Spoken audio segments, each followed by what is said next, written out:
Good afternoon, or should I say evening, morning. Morning? At any rate, I am the Game Master. Pleased to make your acquaintance. Before we begin, there is something I must tell you. You see, my job is to draw you into this world with my voice and cards, which is why I believe it best for you to play with the sound on. In fact, I insist on it. However, as you can see, my voice is subtitled, so you can always read along as well. Now then, are you ready? Let's begin.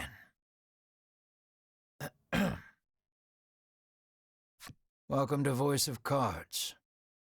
You are about to take the first steps of your adventure. Through a realm of sword and sorcery you will travel, battling bloodthirsty monsters as you strive to realize your ambitions.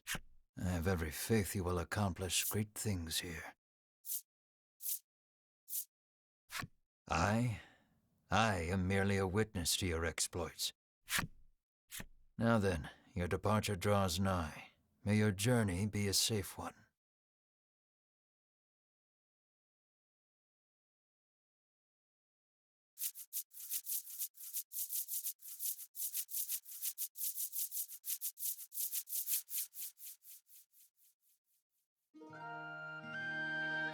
This is Castle Advent. Queen Nilla reigns over the kingdom from within its walls. 3 white-clad adventurers have gathered here at the Queen's summons. Present yourselves, O faithful of the Ivory Order.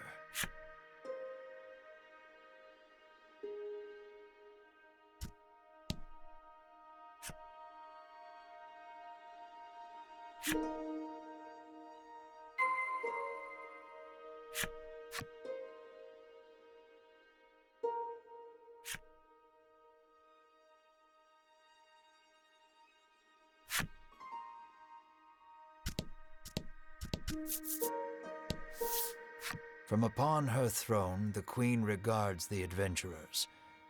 So you are disciples of the Order. The youngest of the 3 steps forward. She holds herself with well-born grace. I am Winifred of the Ivory Order, Your Majesty, she says. I lead this fellowship. She bows, glancing to her 2 companions. In response, the stern-looking one inclines his head and brusquely names himself Berwyn.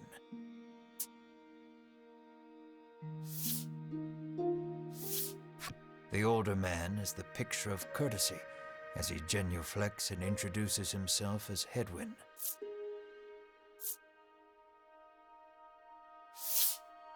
It is these 3 our story follows today. The Queen acknowledges the fellowship with a nod. In a soft voice, she explains her errand. Someone has stolen the royal treasure. I bid you reclaim it. Under normal circumstances, I would entrust this to my soldiers, but I do not wish to spread thin my forces with the recent monster troubles. It seems the troubled Queen has judged she can entrust this matter to none but the Ivory Order, beloved of the people and unmatchable in battle. It is our honor to serve you, Your Majesty, and thus the quest falls to the Fellowship.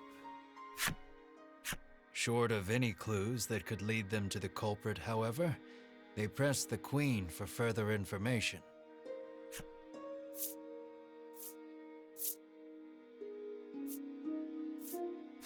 The Fellowship asks the Queen if she knows anything about the thief. The Queen says witnesses might be found at Nexton.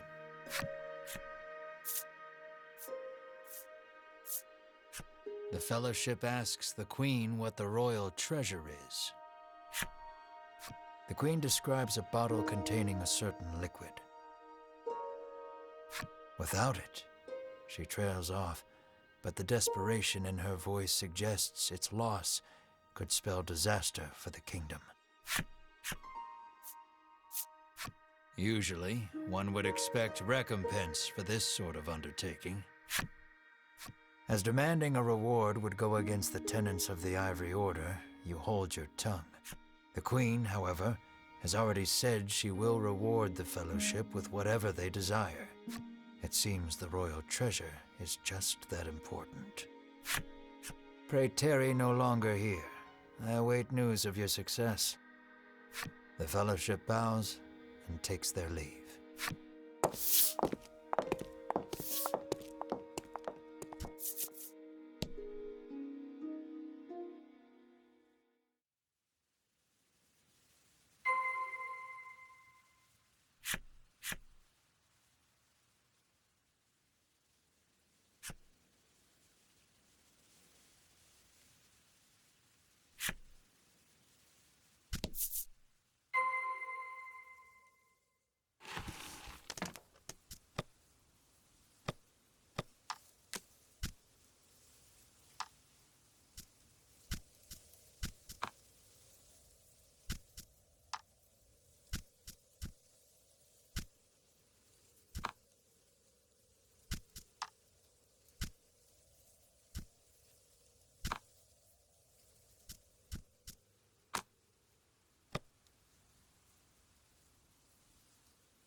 We can waste no time finding the treasure. Winifred strides toward town. Wait, cries Berwin, blocking Winifred's path. A monster. You dare stand in our way? Hedwyn scowls at the foul creature.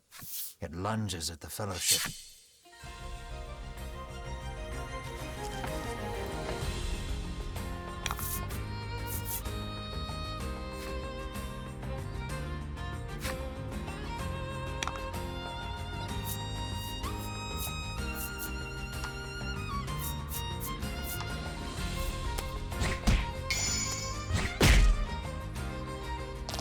Fortune favors the bold.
Winifred heaves a disgruntled sigh as she smooths her rumpled garb.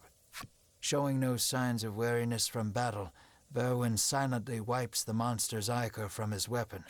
Hedwyn inspects the remains of their foe. The Queen spoke true, he mutters, his face masked in contemplation. Winifred gives a grim nod at his words.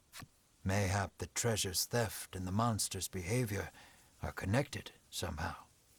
First things first, the Fellowship needs to gather more information. To Nexton, they set their sights.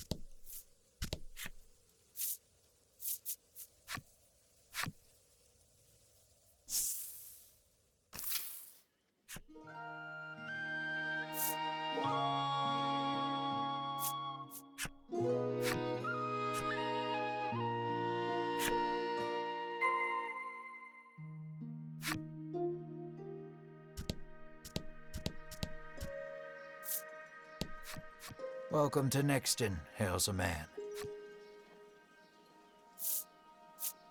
The man doesn't respond to any question except to parrot back his original greeting.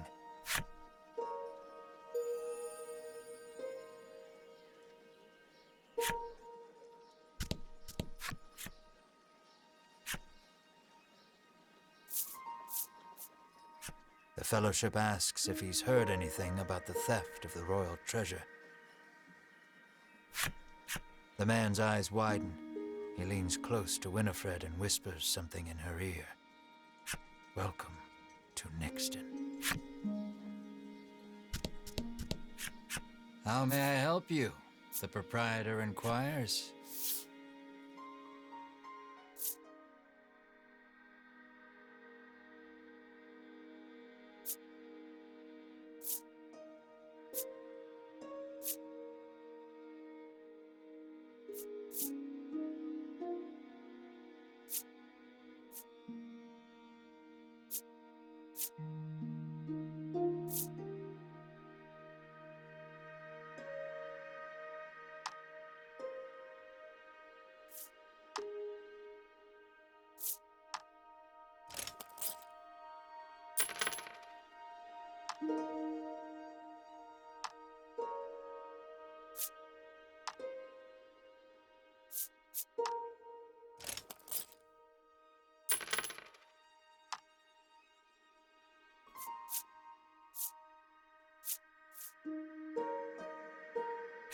Will that be all?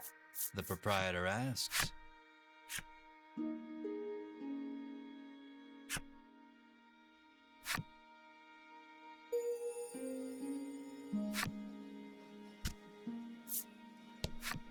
I'm too scared to leave town with all those monsters out there, the woman sighs.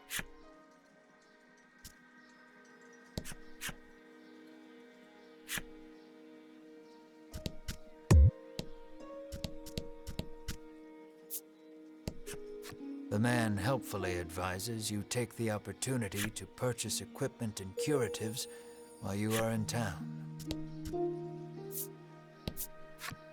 A woman sits hunched over by the side of the road. Upon catching sight of the Fellowship, she calls out for their aid. She's sprained her ankle and needs you to take her to the nearby apothecary. Winifred rushes to her and helps her up. Berwin lifts the woman onto his back, and the Fellowship sets out in search of an apothecary.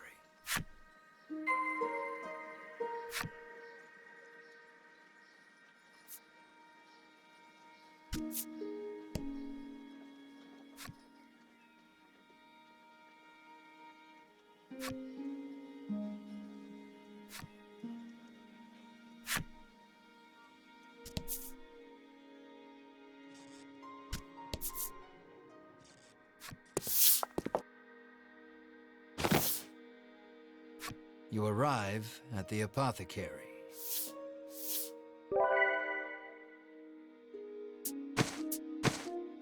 After taking a curative, the woman begins hopping up and down. Nothing holds a candle to Ivory Order medicine, she beams. She turns to the Fellowship, her eyes widening in surprise. It seems she's only now realized the Fellowship are disciples of the Ivory Order. The woman takes each of their hands in turn, thanking them for their service. The Ivory Order is famous for providing medical supplies throughout the realm, and indeed the wider world. Every smile the Order brings to someone's face makes Winifred proud to be a disciple.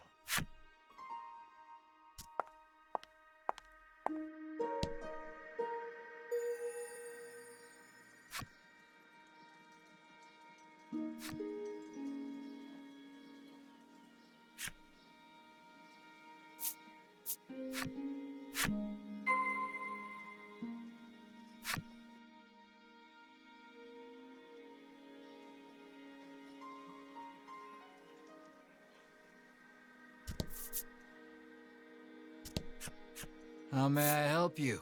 The proprietress inquires.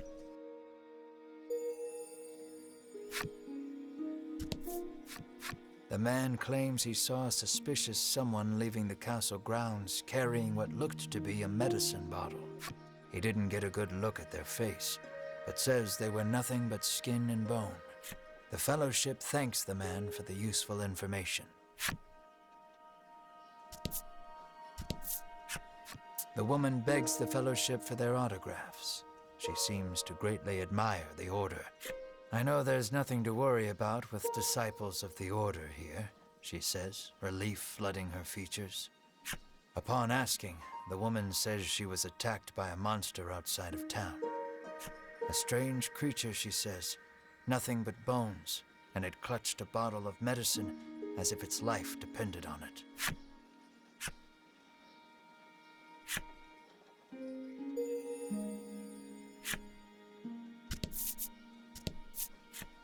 An innocent-looking young boy accosts the Fellowship. "Want to play a game with me?" he asks expectantly.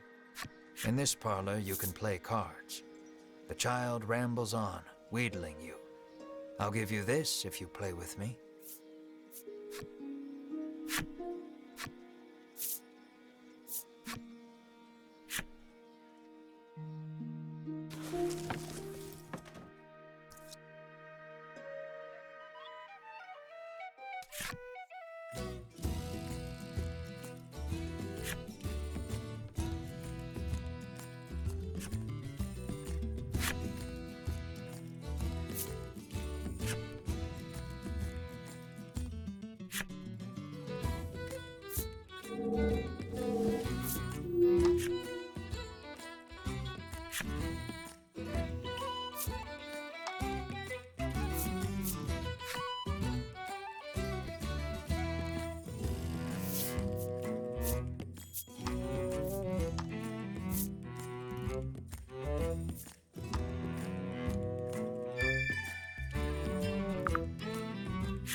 Thanks for playing, the boy squeals. He hands over the medicine bottle as promised.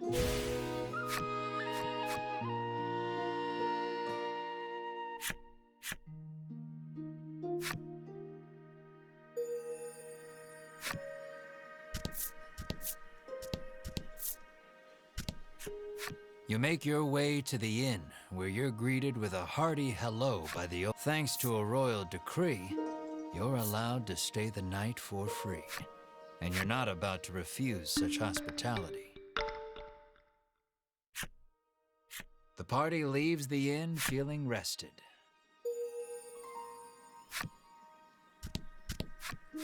Apparently, there's a monster lurking around the outskirts of town stealing medicine, and only medicine.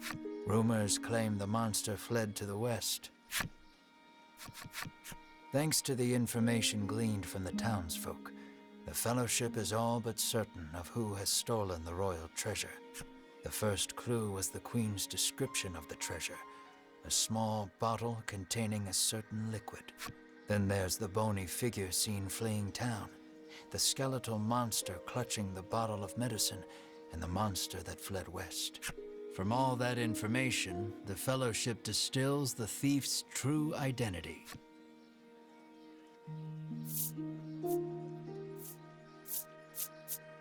Realization strikes Winifred. I know who our thief is. The monster made of bones, Hedwyn interjects. Berwyn nods in agreement, as if to say, another sage pronouncement from the great and wise Hedwyn. Winifred clears her throat, proclaims that the Fellowship shall head west, out of town, and walks off.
Fellowship moves westward, only to be unnerved by the sight of a human figure moving through the trees. The presence of large packs suggests a traveler. I beg your pardon, but did you catch sight of a monster fleeing west? Winifred inquires. He gives her a puzzled look. There's nothing out there but the sea, he says. That and a cave full of monsters on the opposite shore. I suspect you might find your quarry there. The Fellowship exchange glances and nod as if to say, then that is where we shall go. The traveler hoists his packs, suggests the Fellowship speak to the fishermen on the western shore, and takes his leave.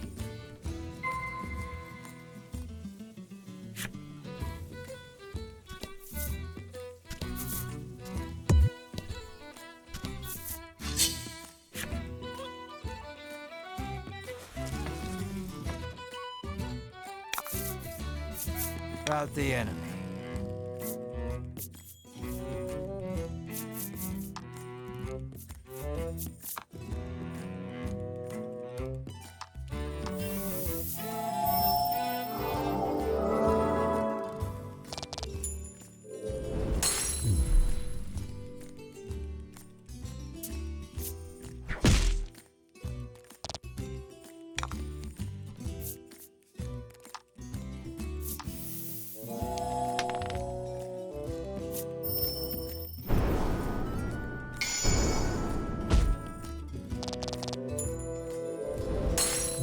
Fortune favors the bold.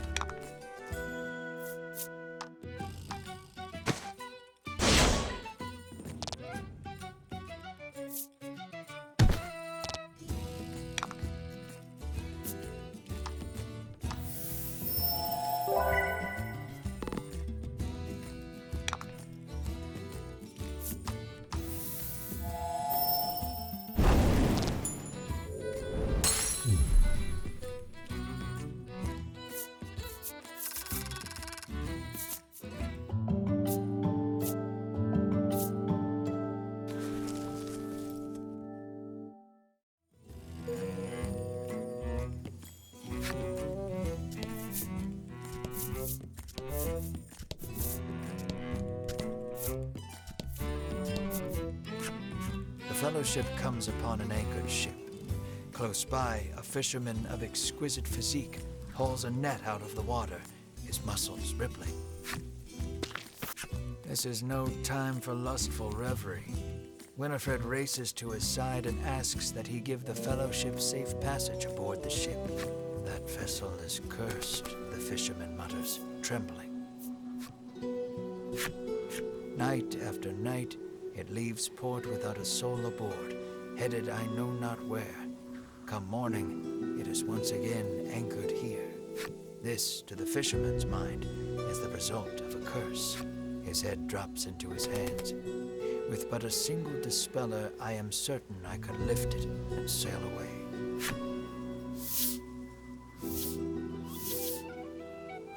Winifred hands the despairing fisherman a dispeller and asks again for safe passage to the cave. The fisherman snatches up the concoction, so delighted that his pectoral muscles begin twitching. The Fellowship politely ignores this fact. He opens the bottle and proceeds to douse the ship.